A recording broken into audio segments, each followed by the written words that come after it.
नागपूरच्या मातीत जन्मलेला अनाथ मुलगा आज हजारो मैल दूर असलेल्या नेदरलँड्स देशातील हिमस्टेड शहराचा महापौर झाला। फाल्गुन बिनेंडिक असं या व्यक्तीचं नाव असून तो आपल्या जन्मदात्री आईचा शोध घेण्यासाठी आणि आपलं मूळ शोधण्यासाठी नागपुरात आला।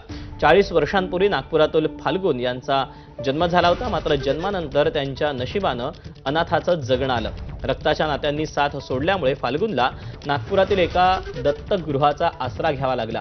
त्या शासकीय वैद्यकीय महाविद्यालयात हे दत्तगृह होतं आणि नेदरलँड्समधील एका दाम्पत्यानं या मुलाला कायदेशीररित्या दत्तक घेतलं। आज तोच मुलगा नेदरलँडचा हिमस्टेड शहराचा महापौर झाला।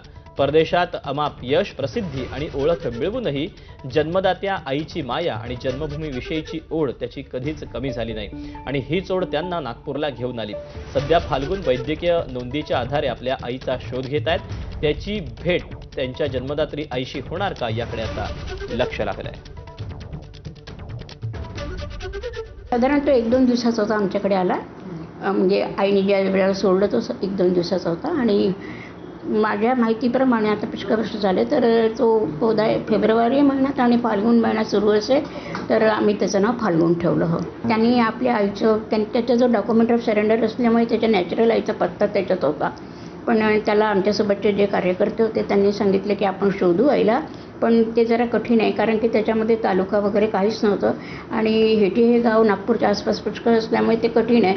आणि दुसरी एक गोष्ट त्यांना समजावण्यात आली की इतक्या दिवसानंतर आईचा संसार समजावं थेट चालू असेल तर तिच्या आयुष्यात तडा जाणारे हा विषय असू शकतो। 40 वर्षा अगोदर मी नागपूरवरून दत्तकला गेलेलो होतो। एका फॅमिलीने मला दत्तक घेतलं होतं आणि मी आता नेदरलँडच्या एका सिटीचा महापौर आहे आणि मला माझ्या आईचा आणि माझ्या नातेवाईकाचा शोध घ्यायचा आहे। तर माननीय जिल्हाधिकारी डॉक्टर इटनकर साहेबांनी मला बोलवून घेतलं आणि या बाबतीत माहिती मला विचारली। त्यानुसार आम्ही सांगितलं की सर, महिला व बाल विकास मंत्रालय नई दिल्ली आणि महाराष्ट्र राज्य दत्तक प्राधिकरण यांच्याकडून आम्हाला माहिती प्राप्त झाली आहे की जे ॲक्ट नियमावलीनुसार या फाल्गुनच्या आईचा आणि नातेवाईकाचा शोध घ्यायचा आहे, त्यानुसार आम्ही हे शोध घेत आहोत। माननीय जिल्हाधिकारी साहेबांनी आम्हाला सांगितलं की तुम्ही पुढील आईचा शोध घ्या आणि जे नियमान होतं ते योग्य ती प्रक्रिया अवलंबा।